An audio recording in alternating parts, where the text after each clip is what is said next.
Mwenyezi Mungu aendelea kusema katika Qur'ani sura ya 18 aya yake ya 4. 18 aya yake ya 4. Sura katika Qur'ani sura ya 18 aya yake ni ya 4. Naam. Na 5.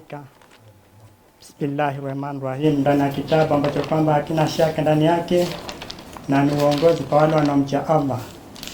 Nimeiona na ninaisoma kama ilivyoandikwa. Inasema na kiwaonye wale wanaosema Mwenyezi Mungu amejifanyia mtoto. Kwa hivyo Qur'ani imekuja kama kitabu cha kuonya kundi, watu wanaosema Mwenyezi Mungu amejifanyia mwana, Mwenyezi Mungu amejifanyia mtoto. Kwa hivyo kwa wale ndugu watazamaji ambao wana fikra au ambao wana itikadi, ambao wana imani kwamba Mwenyezi Mungu ana mwana na huyo mwana ni Yesu, Qur'ani inakuja kuwaonya. Malizia. Wao hawana ilmu juu ya jambo hili. Wao hawana ilmu. Tunaposema ilmu, asili ya ilmu ni Mwenyezi Mungu.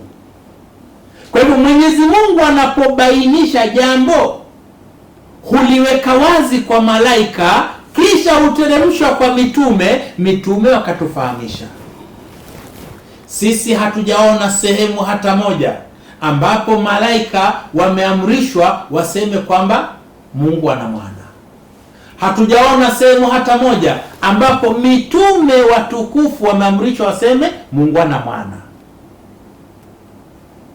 Kama hawajasema, inakuwa ni jambo ambalo tutaliangalia lakini kwa makini sana. Kwa hivyo lazima tuweni makini ndugu watazamaji namna tunavyo kuelezea. Endelea na andiko. Inaendelea kusema. Naam. Wala baba zao hawana ujuzi juu ya jambo hili. Dini au mafundisho ya Mwenyezi Mungu yanaendeshwa kwa elimu, na kama nilivyosema Mwenyezi Mungu ndio asili ya elimu. Allama al-insan, yeye Mwenyezi Mungu ndiye mwenye kusomesha, ndiye mwenye kufundisha wanadamu. Na unachofundisha au mimi ninachofundisha lazima kiwe na msingi kutoka kwa Mola Subhanahu wa Ta'ala. Na kinapokosa msingi wa Mwenyezi Mungu, wakati mwingine ndio sababu ukaona ukasema la, hebu kidogo rudi nyuma, hebu angalia tena, kuna nini?